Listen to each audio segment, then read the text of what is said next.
Welcome to In the News for September the 16th, 2022. I am Brett Burney from appsandlaw.com. And this is Jeff Richardson from iPhone JD. Hey, Brett, I'm going on a trip today. Do you know where I'm going? I'm going to Dynamic Island. Woo! Oh, boy. Dynamic Island. Or maybe the static peninsula. I'll be stuck on the static peninsula, but you could go to the Dynamic Island. Is it true that I hear, are you going to be receiving something this morning? Yes, indeed. My new iPhone 14 Pro with the Dynamic Island feature on it is on its way. It's here in New Orleans at UPS distribution center, and hopefully is on a truck coming to me pretty soon. So that'll be exciting. If it's not, you'll drive down there. Like, they better get that to you today.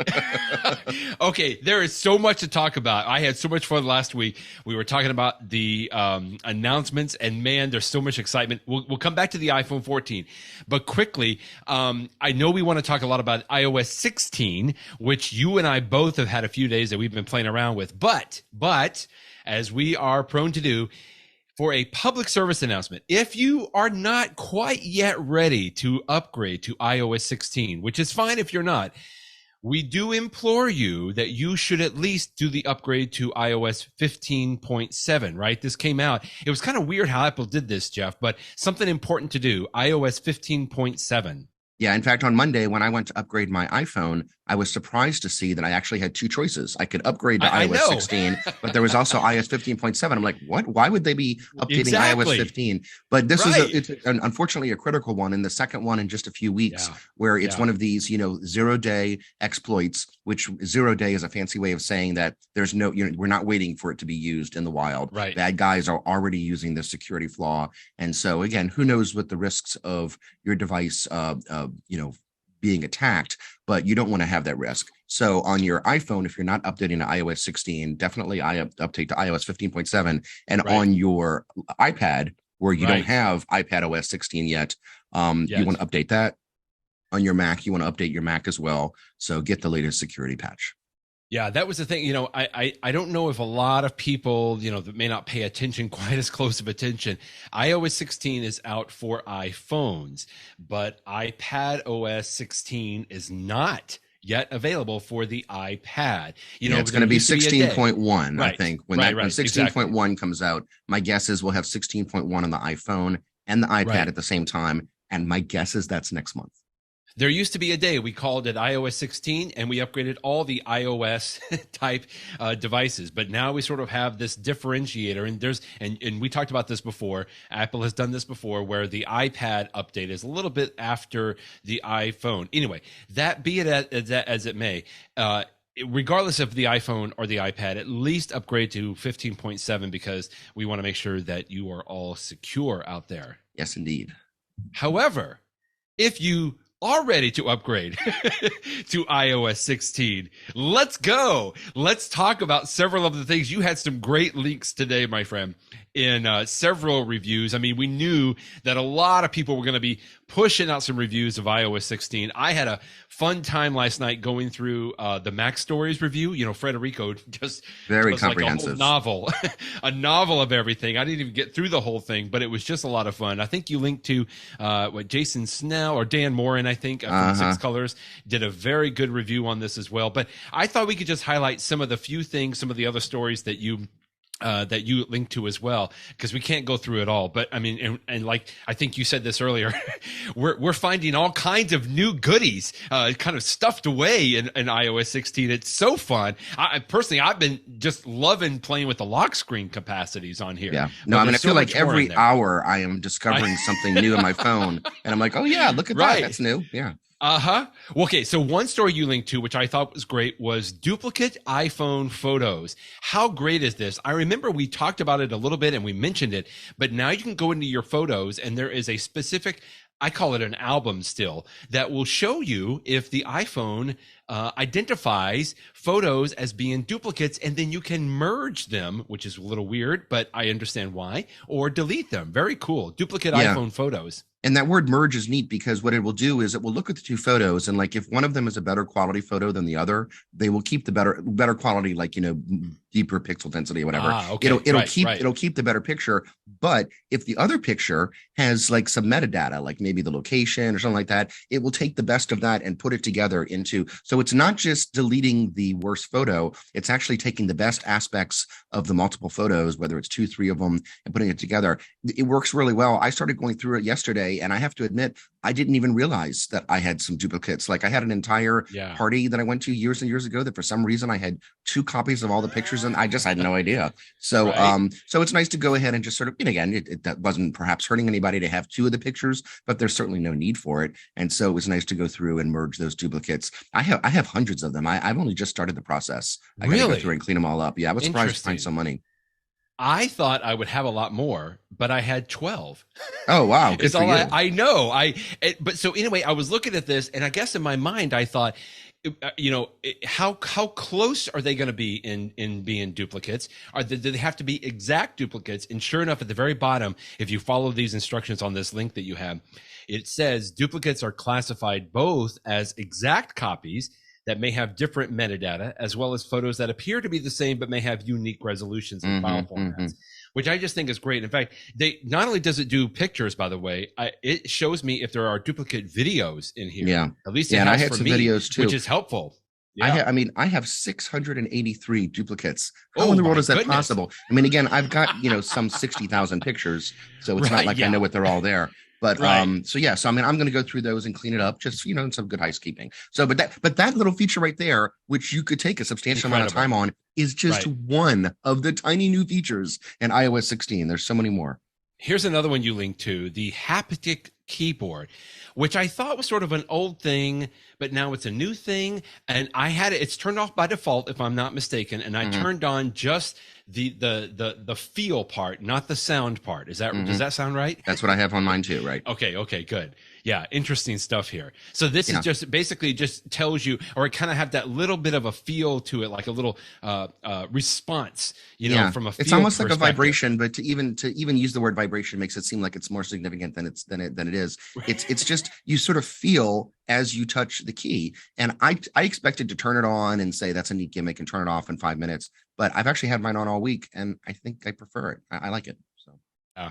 Yeah, this is really good. And by the way, it is turned off by default. So you have to go into the settings, open sound and haptics, and then you scroll down to find keyboard, I believe is on this article that you linked to here.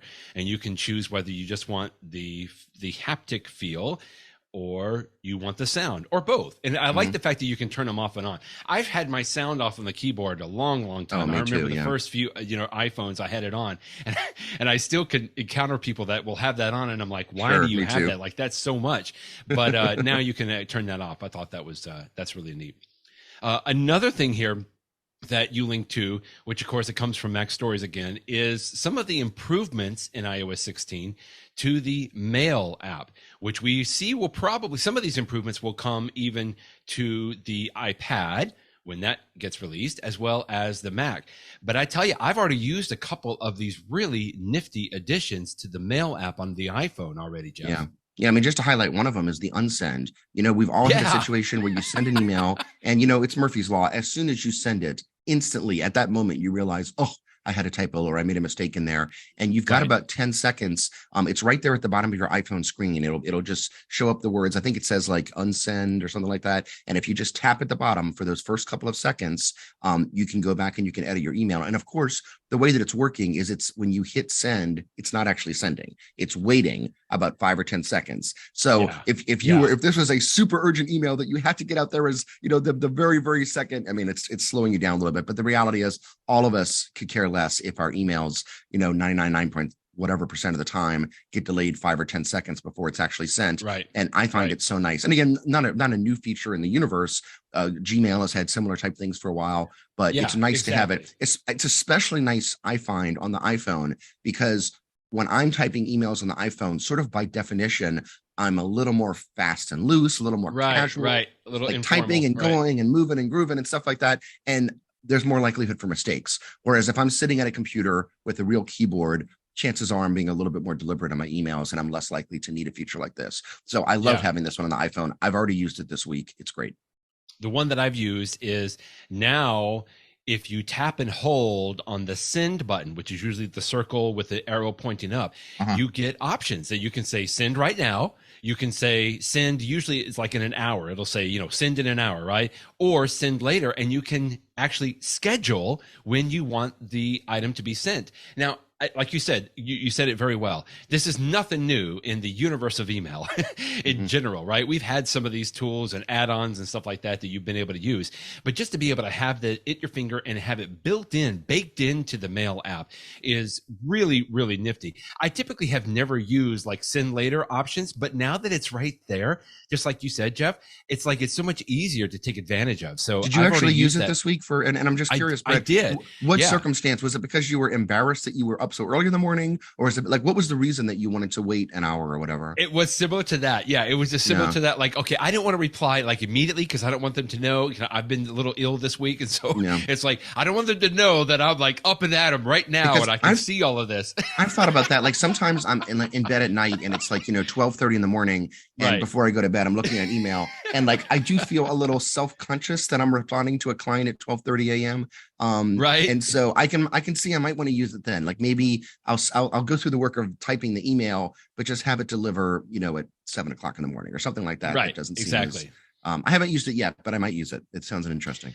The biggest feature that John Voorhees here in the MacStories talked about that the improvements to mail is the search capability. Oh, absolutely. That's so what we're much talking about. better.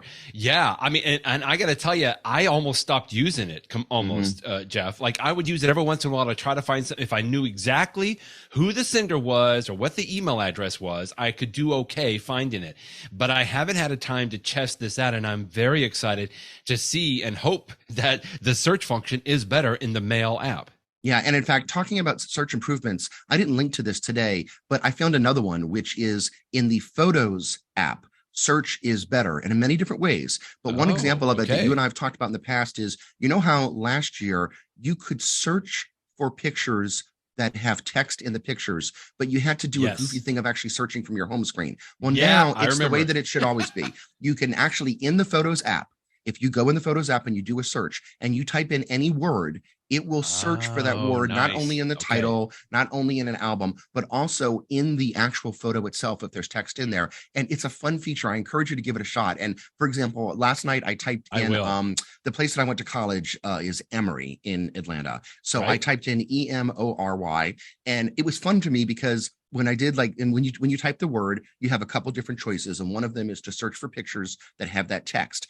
And I found all sorts of things. I found, of course, pictures of the Emory school that had like a sign in the background, but I also found like a picture of like one of my old resumes from like the 1990s that said, because how you put on your resume when you went to college, and it had Emory. Of course, it had pictures of my kids wearing Emory t-shirts, even though they were sort of turned to the side and the word Emory was sort of moved. Like I was like, I could, of course, you and I would look at that t-shirt and read the letters, but the idea that the iPhone was sophisticated enough to read them on a t-shirt where the t-shirt was to the side, I'm like, that's impressive. It was like all these interesting ways that I did this, the word Emory showed up. So to play around, it's a useful feature if you're trying to find something that you think you may have taken a picture of a sign or a menu or a contract or whatever you may have taken a picture of, but it's also sort of fun just to like type a word and just see what shows up. So so search is better in mail, search is better in photos, search is better in many different places on the iPhone.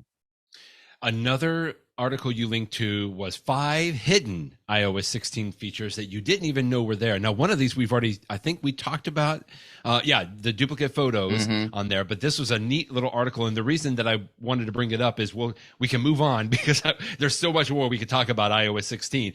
But I forgot about this, that we talked about it even until I read this article, personalized spatial audio. I can't wait to try this. In fact, I connected my AirPods Pro to my phone, and sure enough, when it connected in there, a little thing popped up at the bottom because I've upgraded to iOS 16, of course, and it said, "Would you like to go through this experience?" And I hadn't done it quite yet, but I'm looking forward to this. Yeah, I haven't tried it yet, and I ordered the brand new AirPods Pro 2, which come out a week from today. So I just wasn't even thinking about playing around with my current AirPods. I might wait a week, or maybe I'll play with this over the weekend. But yeah, there are so many tiny new features, and each one of these, although small, may end up being your favorite new feature. And there's dozens and dozens and dozens of them. iOS 16 is just a great update.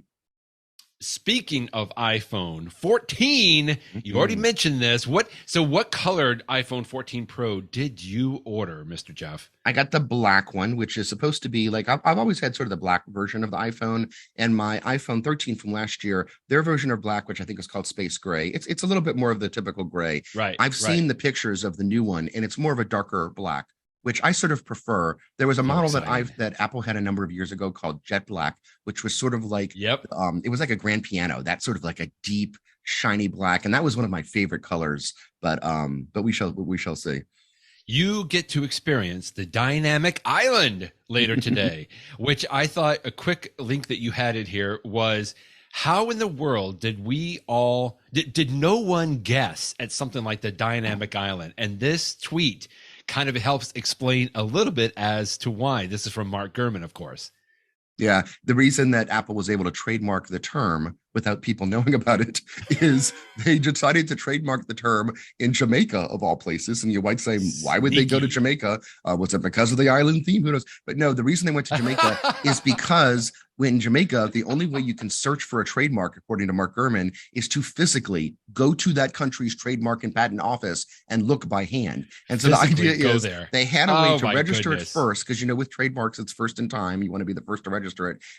But there was a pretty high probability that nobody would ever find it there. Now, of course, now that it's become public, a year from now, I have to wonder if there are going to be reporters just sort of hanging out in front of the trademark office in Jamaica, to see if anybody from Apple registers something. And so maybe next year Apple will have to do the same trick in some other place, the Cayman Islands or something. I don't know where they'd go next, but how sneaky. Something else, I listened to another podcast and they mentioned this. I didn't think about it quite this way, but we all kind of knew that there was going to be the pill or the Longin, right? Or I guess the static island. I don't know. Like, we all knew there was going to be some kind of a little pill on there, but no one had a really good understanding that Apple was going to utilize it in such a dynamic way. Literally, yeah. And the word dynamic is really what gives it away. Yeah, right. And the thing that they were saying is, well, we knew probably about the pill from some of the hardware leaks, right? Some of the other partners of Apple that were creating sort of like the screen or anything, but because it was a software, the dynamic component was software. That was this other podcast said it. That's in the bowels of Cupertino, right? I mean, like that was something that was happening within Apple that they could control a whole lot more. And I just hadn't really thought of it quite that way. Yeah. But as many barbs have been thrown at Apple for naming it something that sounds so silly. I'm sure you saw the Wall Street Journal video as well from Joanna, right? She went to Rat Island to talk about the dynamic island. But as so many people have been making fun of it, I mean, they've really taken something that everybody knew was going to happen, and they just exploded it with something completely unexpected, I think, that so many people. And I mean, if nothing else, you got people talking about it, and it's just really, really exciting. I'm so happy for you today. Even the feature is going to be dynamic, because when I get the iPhone later today, it can really only be taken advantage of by the built-in apps, because Apple has just publicized this feature a few days ago. Right. But third-party developers will be able to take care of it. We talked about 16.1 before. When 16.1 comes out, and it's already in beta right now, when it comes out in about a month, then we'll start to see more third-party apps that take advantage of it. And so you'll be able to see something like, and I'm just making this up, like maybe like an ESPN app will be able to put live scores in there, or, different apps can have different things. So it's going to be cool exciting today, but it's going to become even more dynamic. I actually don't even think it's a silly name. I think the name works perfectly well. It is like a little island up there, and it's definitely dynamic. Perhaps whenever, when the word iPad first came out, we all thought that was bizarre, and now we say it, routinely. Take it for granted. You get used to it. When you do get your phone today, Jeff, I assume you'll be scheduling your trip to Scotland to follow in the steps of Austin Mann. I always look forward to these stories, every year when a new iPhone comes out. Austin Mann is, well, you could probably introduce him a little bit better. He's a professional photographer, and he uses the newest iPhone to go and take some incredible pictures here. And I'm so glad you linked to this today. for the last few years, Apple has been giving him the iPhone before it goes out to the regular public. You know, they give it to reporters for newspapers and media, some reviewers, so they could do early reviews. Right. But they give it to Austin purely so that he can just be the incredible photographer that he is and take the best possible pictures. And of course, you know, Austin Mann could probably use an old Trio 650 and take better pictures than me just because he's so sophisticated. But it's a nice way to show off how incredible the improved cameras are by putting it in the hands of somebody that really knows what they're doing. Right. And so he talks about, you know, all sorts of, you know, he talks about the different lenses. He talks about the improvements. One thing that I have seen throughout the reviews, in fact, the Washington Post has a good review by Jeffrey Fowler that concludes the same thing, is that the new camera on the iPhone 14 Pro is absolutely the best camera that Apple's ever had on an iPhone, and arguably the best camera that's ever been on a smartphone. To a certain degree, it becomes a little subjective as to whether you like pictures a little softer or a little warmer and those sorts of things. But it is an absolutely great camera. But in some cases, the differences are subtle, and in other cases, the differences are more dynamic. And so when you look at things like the comparison pictures the Post has, the comparison of the description that Austin Mann provides, you can sort of see like when are the circumstances where it really does make a difference of the new features that they have. One other thing I've noticed, by the way, is I saw yesterday some people that were actually holding up the prior versions of the iPhone, or even the brand new iPhone 14 compared to the iPhone 14 Pro. You know how the cameras sort of project on the back of the phone here? Yeah. It projects a little bit more on the iPhone 14 Pro. You got the dynamic island on the front, and on the back you have like a mesa, you know, it's sort of like the mountains. It sort of sticks up a little bit. And so Apple uses that extra space to have just, you know, a slightly more sophisticated electronics. And there's rumors that in the future, Apple may actually use sort of a periscoping technology to move some of that inside the phone so that they won't have to be protruding out quite as much. Well, I mean, that's we're already talking about rumors for next year, and I haven't even gotten this year's phone yet. But with the bigger size, I mean, you actually can get better photos. And that's nice because, you know, again, when you're taking a picture of that special moment of, you know, your newborn baby doing something really cute, you never will have an opportunity to take that picture again.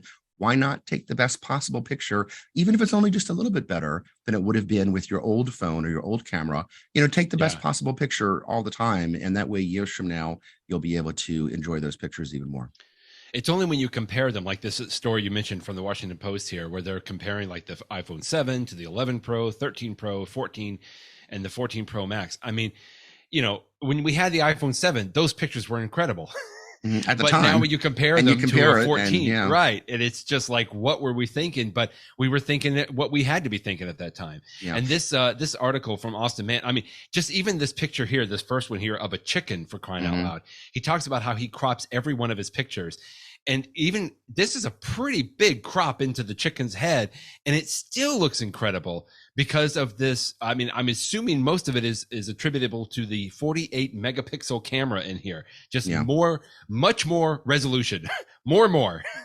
What I've seen from the early reviews, Brett, is, and I'll be curious to try this myself, is that for most regular folks that are just taking regular pictures, you're probably not going to want to have 48 megapixel turned on, because when you do, the size of your pictures is huge. And they're also in a raw format, which, you know, it means it's a little bit more sophisticated to edit them and stuff like that. Now, but if you know what you're doing, every once in a while, if you want to turn it on for a particular picture, go ahead and do it, because then you're going to have just such a big picture. You can crop it more, you can manipulate it more. So it's probably one of those things that you won't use very often. But what you will use all the time is using your camera as a 12 megapixel camera, the way that you always have. But because you now have 4 times as many pixels per actual, you know, digital picture, it means there's going to be more light. And, you know, both pictures from an older iPhone and the new iPhone may have the same size picture, but the quality, the colors, the clarity is going to be better on the newer, with the new iPhone 14 Pro. Yeah, I think Austin here in this story says that he has found the 48 megapixel pictures have been around 80 megabytes to 115. Yeah, so substantial. Megabytes, which is pretty good. And then he compares it to like his Sony A1, which is obviously a raw camera. 120 megabyte is what that camera can typically do. So I don't know, is that a yak? I'm not really sure what this what that creature is right there on there. But anyway, just a great story. I'm so glad that you linked to that as well. So we know that the cameras are going to be good. You also are going to not have to worry about a SIM card for your brand new iPhone 14 Pro, Mr. Jeff. We talked a little bit about this, and I thought this was a great story from Fast Company you linked to, that why Apple is doing away with physical SIM cards now, and we're doing something called the eSIM, electronic SIM, on here. This is a good thing. We're killing the physical SIM cards. Yeah, and I think this is a good example of Apple doing something which I think is better for phones overall. They're probably pushing the cell phone carriers into it faster than they would have done it on their own, and I think that's a good thing. There will be some isolated circumstances where some people will wish that they did have the SIM card slot. The perfect example being if you are traveling to a different country that doesn't yet support eSIMs, and you want to buy a local SIM card to have cheaper, data and phone service than using your current service. In those isolated situations, you might miss having a physical SIM card. But I think that for most folks, they're not going to have those situations. Even if you do travel, you can just use your current eSIM and just pay whatever roaming fee your carrier has, which has advantages because it means you get to keep your current phone number and stuff like that anyway. And it also means so that over time, when, as the SIMs are gone, Apple can take advantage of that space inside the phone to do other things. And with the digital eSIM, by the way, you can have up to, I think it's 8 digital eSIMs. So like, even if you travel a lot and you wanted to have 8 different phone numbers with 8 different cell phone companies in 8 different countries, that's pretty good. That's a lot. So it's not that limiting. Yeah. Yeah, this story does a good job. What are the advantages? 3 of them. It's more secure because no one can remove that physical SIM card. Switching carriers is easier because you don't have to wait for a SIM card to arrive and swap it out. And then adding extra lines is easier. Just like you said, you don't need a phone with dual SIM card trays. And Apple supports up to 2 phone numbers and 8 data lines with an eSIM on there. I doubt I'm going to do this, Brett. But one thing that's occurred to me is, as we're starting up hurricane season here in New Orleans, there are times when there's cell phone towers get down in a disaster, or the people that use AT&T may have better service, or maybe in other times the people that use Verizon have better service.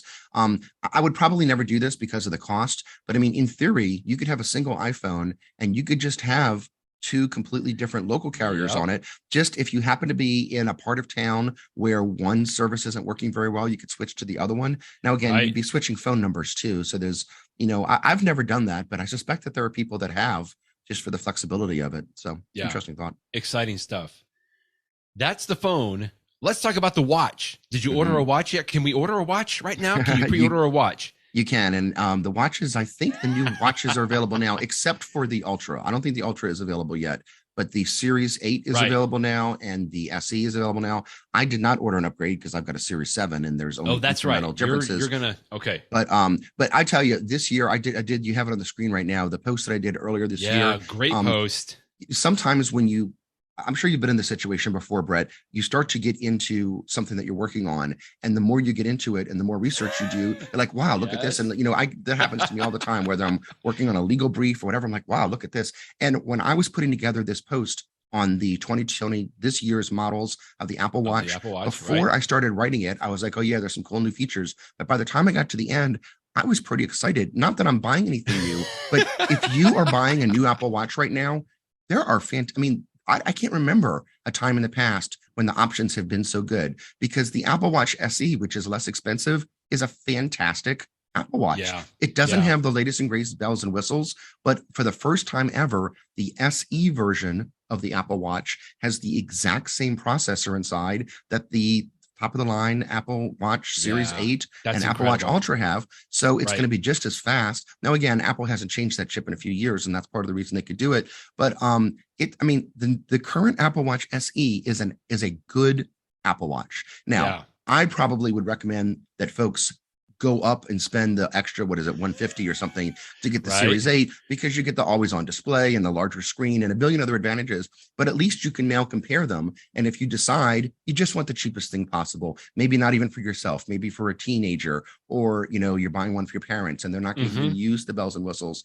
There's no one should feel like there's any, shame in getting the SE. It's a great Apple Watch. But if you want to step up to the newest features, the Series 8 has got them. I mean, all the different sensors and on the nicer screen and just a million different things. It's got the new crash detection feature if you get into an accident, which again, the new iPhones would have as well. So hopefully one of your new devices would have that feature. But they're all just fantastic. Really good phone, really good Apple Watches. I like the fact you point out, like, they all have the same processor in there now. That's pretty powerful. So what are the 2 or 3 things that you don't get in the SE that is in the 8? The always on screen. That's a big one. Okay. And then so that's a big change in the way the Apple Watch works. I love the fact that well, I mean, as I'm sitting here, I can just glance down at my watch and I can see the time. I do like the always on. It is a bigger screen. It's only about 1 millimeter bigger, but it's like if you're looking at a text message or an email on your watch, you can sometimes get like another line of text on there, which is nice. And then you get all the sensors. So not just the new sensor, which is for ovulation tracking, but many of the sensors that have come out in recent years. You're going to get them for, the heart sensors and AFibs and, a lot of those health related sensors that were introduced with previous models like the 7 and the 6. You're going to get that in the 8. You're not going to get that in the SE. So the blood oxygen sensor, for example, and, those sorts of things. Yeah. And then there's other little differences too, but. Your article is excellent here. I mean, you walk through it all. And in fact, I don't know if I'm happy that you did this or a little perturbed, but you really gave me the full justification to tell my wife why I need to invest in the fully upgraded version of the SE. How did you say it here? If you think about it as a piece of jewelry that you wear all the time, and you can justify getting something a little bit nicer. Then you're fine. I love that, because actually you did do a good job. I know you have always been not only in suggesting that folks go to the Series 8, but you also might want to consider upgrading from the aluminum body to the stainless steel version of it, right, Jeff? You've always been pretty good about that, and you do a good job here of talking about why that it's the idea of it's a little bit more rugged, right? And really, it's just and it has that the glass. Where did you say that on here? Is it the sapphire glass? Yeah, exactly. Okay. It's got a tougher screen, so if you're clumsy like I am, and you just hit something, it's going to get a little bit more protection with the stainless steel model. I will be honest though, Brett, I don't recommend. When I use the word recommend, I really don't recommend that people get a stainless steel. I recommend that they think about it, because it's a difference, and it's a substantial price difference. You mentioned that $300. I personally have always just preferred the shininess of it, and so for me, I just like that better. But I realize it's a cosmetic thing. Yes, it's more than cosmetic, because the glass is more protective, which is nice. But it's mostly just you're paying a little bit extra for something that's a little bit nicer. And throughout life, we make decisions of, am I going to pay a little bit more for the little bit nicer version of the car, the little bit nicer version of this? Am I going to get the nicer meal at the restaurant? Am I going to go to McDonald's? People make those sorts of decisions all the time. True. And, you make whatever decision is right for you. I have always enjoyed the stainless steel version, but I know other people say, well, I want something that is aluminum because it costs a lot less. And if for some reason I break it, it won't be as big of a deal. But I will say this, and this may be where you're going. Once you make the decision that it's okay to spend a little bit more money, the difference between the stainless steel and this brand new Ultra is not very much. And that's when you might want to decide. And this is one of the biggest surprises that I had when I wrote this review. Before I wrote the review, Brett, I thought that the Ultra really only made sense for people that were rugged outdoorsmen, that were, spending the morning in scuba diving and spending the afternoon hiking mountains. And so I thought, it's so easy for me to decide that that's not me. But the more that I looked at the features of the Ultra, it's got some really nice features that I think even just regular Apple Watch users would really love. That action button on the side of it, the even bigger screen, the brighter screen, and even just the ruggedness of it. I mean, it's designed that you could probably hit the rocks on the side of a mountain and not have it break. But, for me, just bouncing into a wall because I'm clumsy, it would be stronger for that too. There's a lot to say. The Apple Watch Ultra is a physically bigger watch, and I think it would be a little obnoxiously busy for me. If I'm wearing like a button-down shirt and a coat and tie, I just think it would be a little too big and protrude too much, and that's probably what will stop me from purchasing it. But I think a whole lot of people are going to purchase the Ultra, even though they are not, doing crazy mountain climbing and stuff like that. They just want something that's really nice for when they run through the park. They have a super nice, health-oriented watch. Right. It's got some great features. Well, so quickly, I was doing some calculations, I think. I mean, let me see if I can get this right now. Because when you talk about the stainless steel, not only is it the shininess of it, but you always make a good point of saying that the screen is sapphire crystal instead of the Ion X glass that's on the aluminum versions, which is the sapphire crystal is less scratch resistant. And so for me, that looks even a little bit more like I'm like, well, you know, I would prefer to spend a little bit more if I'm going to invest in an Apple Watch and do that. So when I went to the website, we could do this right now, but let me just quickly go through. And I said, I want a Series 8 stainless steel. And then I added GPS to it. Right? Even if I don't turn the GPS on, we've talked about this many times. You mean cellular, not GPS? Cellular. I'm sorry, cellular. Yeah, I'm sorry. Thank you. Exactly. Cellular, because I think it says it on the website. It says cellular plus GPS or whatever, but GPS is in there. But if you add all of that, if I'm not mistaken, my friend, I think that a Series 8 stainless steel with cellular came to $749. Okay. I think that's what the price was. Yeah. So then I'm thinking, why would I do, you know, if I'm going to spend $750 on a model like that, why not spend an extra $50 then and do the Ultra, which comes with not only a stainless steel body, but a titanium body. It's got to be better. Yeah. Now, and I it actually has sapphire crystal. That's crazy.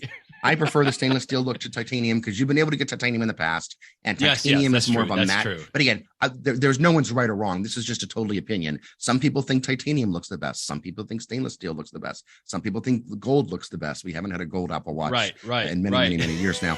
But personal preference. But I agree. That's the point, is that it's always easy in life to, you know, you're going to spend this much, spend a little bit more, and spend a little bit more. And, you know, next thing you know, you're spending twice as much as you originally intended. But it doesn't take much to get you up to the Ultra. And once you get to that price, gosh, you get some really nice features. Now, it is again, like I say, it's going to be more bulky. And I want to go try one out in an Apple store just to see how much more bulky it is. They're not available yet. I forget when they come out, in a few weeks.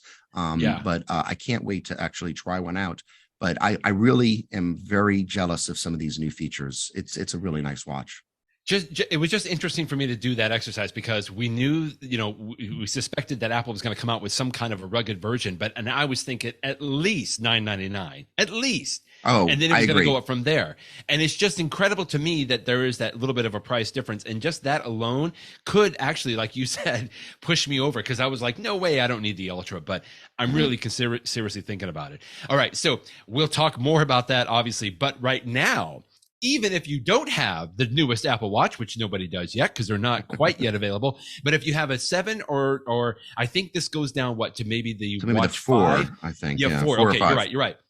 You can upgrade your watch to watchOS 9, which I did last night. I can't tell you that I found a whole lot of crazy stuff, but you had that's new, but you had some good links today to a couple of things that are pretty interesting, at least the review from MacStories here as well. watchOS 9. In fact, if you're going to read a review, the one that Alex did at MacStories is excellent. It goes through all the features. I'll tell you a few that have jumped out for me so far. When you get notifications, instead of taking over the entire screen, they just sort of sit at the very top like a banner, which is something that we've seen in the iPhone for years. And once you notice it, it's nice because if you're looking at your Apple Watch and you're actually doing something, I don't necessarily want the notification to completely replace what I'm looking at. It's nice if it just sort of shows up. If I'm interested in it, I can tap on the notification, but otherwise it's out of the way. So that's a nice new feature. The new compass feature, if you've got, I think it's the Series 6 or later. Yeah, I think it's the Series 6 or later. Yep, you can take advantage of all the features in the compass, including like waypoints and stuff like that. This is the one that, excuse me, if you're hiking in the woods and you're worried that, you know, am I going to be able to retrace my steps to get back? You can turn on the feature to sort of track you. And therefore, when you want to go the opposite direction, your watch can say, okay, you're going to go do this way. Okay, now it's time to take a left. And now it's time to take a right. And that's sort of an interesting feature. In fact, the watch will turn on that feature automatically if it senses that you're off the grid, so to speak. If it senses that you're no longer in range of cellular, it will just start tracking where you are, just because of the chance that you might get lost. And there's a waypoints feature too, which is sort of related, that you can find like a specific location and say that I want to put drop a flag right here. I might want to come back here in the future. Excuse my coughing. And that could be true whether you're in the great outdoors, or just at the city somewhere. And so you can marketplace. So it's cool new compass features that anyone can use if you've got watchOS 9. Improve sleeping too. If you sleep with your watch on, they have new features to measure like REM sleep and things like that. I historically have not found much value in sleeping with an Apple Watch, but I will tell you, I've actually been doing it every night this week just because it's new. Really? And I was like, let me give it a shot. And I want to do it for another week or two before I decide whether it's something I want to do all the time or not. But the new statistics that you get from sleep tracking they're certainly intriguing. I like that. And I'll mention one more too, which is the medications. And this is a feature that's on the iPhone as well with iOS 16. You can have it that, what medications do you take in the morning? What do you take at night? What do you only take like every 2 days or every 3 days? And you can have your iPhone or your Apple Watch automatically give you notifications. And it's nice because it doesn't just tell you that, first of all, putting the medication in your iPhone is so super easy. You just use your phone and you scan the outside of the pill bottle, and it knows how to read the words, and it says, I know exactly what this. That's the such and Tylenol such 20 milligram version. Right. And then you can assign a pill shape and a pill color, which is nice because many times in our brains, you don't really know what the medication's called. Like that, it's the green circular pill, or it's the triangle blue pill, whatever it is, you just think of it in terms of the size and shape. And so it comes up. And then when it's time to take that medication, it gives you an alert. I love it on the watch because it just comes right up, right there on my wrist. And then I can tap and say, yes, I've taken everything I need to take. So in your own personal life, whether pill reminders is something that's useful, but if it is, it works really, really well on the new Apple Watch, watchOS 9, or any Apple Watch with watchOS 9. And it works really, really well on the iPhone. It's a great new feature. That is great. All right. Well, get a drink of water if you need to, my friend. You're doing a lot of talking, but I tell you what, we'll get to In the Know, but I wanted to highlight something that you have been very good about talking about for the last few days here. I consider them friends at relay.fm, which is the home of many, many other podcasts that you and I both listen to, from David Sparks with, Stephen Hackett, Federico Viticci, so many people. Exactly. So many great stuff there. Well, we just know, because we've been following Stephen Hackett and some of those folks for so long, that he has a history of raising funds for St. Jude's Hospital, mainly because he had a child that actually went through a lot of procedures at St. Jude's. And so it's almost like a personal compassion that he has for making sure that he provides some of these funds. Well, you got on the bandwagon as well, Jeff, and it was so nice. So you have a link to this, and I'll make sure that I provide the link for everyone in the show notes as well, that you can just go to this webpage. You've got a link to, I think it's Tiltify, right? That you can donate a little bit or a lot. It looks like you've been raising, like your goal is $1,000. Part of many I know that are doing the same for raising a lot of this on there. And I just wanted to say thank you for doing that. And I wanted to encourage any of our listeners to go out, go and donate $20 if you can, $100, whatever you can do to offer. It's for an excellent cause. And the more I hear about St. Jude's and the work that they do there, it's just incredible. It is. It's a leading research institution. The work that they do there helps children all around the world. It's a no-brainer. So if any of you feel like donating some money to a great cause, that sounds great. And, I set up this site just sort of as an affiliate of Relay FM. Over 100 people have done the same thing. So there's, people that have websites devoted to like Dungeons and Dragons. They have got their version. And so all sorts of people around the internet are helping to raise money. And I hope that the end result is that allows Relay FM to reach their goals, and ultimately, most importantly, help St. Jude to do some important stuff. Yeah. That's great. Okay, a couple of tips. I thought we could share our favorite iOS 16 tips. We've already talked about like 15 of them so far, but let's focus on a few more. We just find more. Okay, quickly. Here's one of the first, the little, I call it an Easter egg because I love this. I'm finding out so many things. Just the lock screens alone, I could be spending 2 days on, just having fun, customizing all of them. But here's one thing that I found that was kind of hidden. I love this. If you pull down your control panel, at the very top, there's always been like a little circle with an arrow, or like almost like a navigation arrow, because the iPhone usually has that little icon there if there is an app that is currently using the location services system, right? And it's something that I've always liked to know, like, well, something's using that, but it never has told me what app is using that or what system service is using it. And in the past, if you wanted to find that out, you'd have to go into the settings. You'd have to go down to, I think it was like it's privacy and location services. They've moved that around a little over the last few years where that's been, but it's called location services. And then you could scroll down. And for me, I had a huge long list of all the different apps that could use location services. And if that particular app was using location services at the time, it would almost be like a purple navigation arrow. And that would tell me what it's using. Anyway, I just stopped doing that. It was too much work to go into that. Well, now if you go to your control panel, pull it down, you see the little navigation arrow at the top, which is something that's using location services. You can tap that little icon now, and there's a small little drop down that comes down, and it tells you, or it lists for you, the apps that are currently using the location services. I just find that to be incredibly helpful. And I'll tell you one of the things that I did. One of my lock screens that I created on here is the one called the astronomy lock screen, Jeff. And so it has Earth on here. But on this lock screen, it'll actually give a little dot on the Earth of where you're currently located. Well, in order for it to do that, of course, that the phone has to know where you're located, right? So it's using location services. So if I go into my phone now and pull down my control panel and I tap on that, it'll tell me that the astronomy app is using my location services. So I just like the fact that it's telling me a little bit more information now. And it's something that I think Apple should have put in a long time ago. It just makes a lot of sense that it's already built into the control panel, the control center on there as well. So that is the how to check privacy access history in Control Center. That's cool. In iOS 16. Speaking of locations, UPS is telling me that the location of my iPhone is in my office. It was delivered 5 minutes ago. So I got to go finish up this podcast so I can go get my new get your iPhone. Tip quickly. But here's my tip.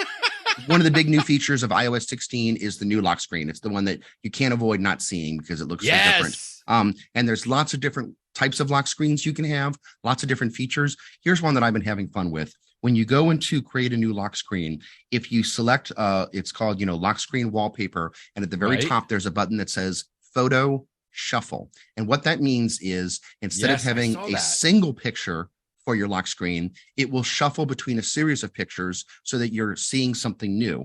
And when you choose that feature, you will next see that there are 4 choices. Do I want my lock screen to have people, pets, nature, cities? And you can choose any or all of those. Like maybe I just want to have nature and pets, or maybe I only want to see people. And if you choose people, there's a little information thing that you can tap that you can select from the people that you have in your Photos app. Which people do I want to have? So for mine, I set it to people and I said, just show me like my immediate family, show pictures of my wife and my 2 kids.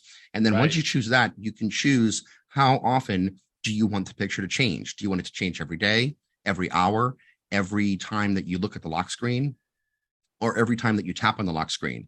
And then you can either choose manually which pictures are going to be shown, or you can use featured photos, which means just let the iPhone choose it.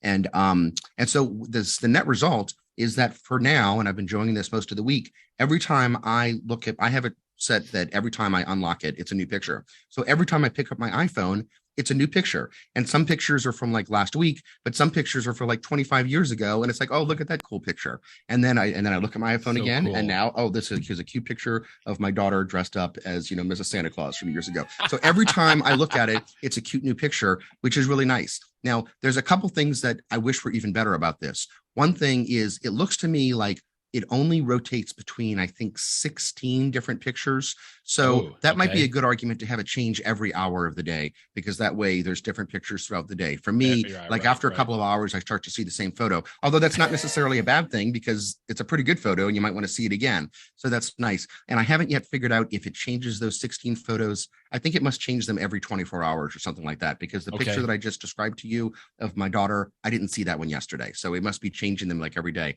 The other thing that's a slight downside is one of the cool new features of the new lock screen is if you choose a single photo, and if you position the photo just right, that like if it's a picture of a person's head or a dog or something, you can put it that the time is just above their head, such that, and you're showing it on the screen right there with the guy with the green helmet, that a little bit of the picture is in front of the clock and a little bit of it is behind. That feature is called, I love it. It's called depth effect. Depth And effect, it's really right. cool, but it doesn't look like depth effect works on the photo shuffle. Depth effect only No. works if you have a single picture picked.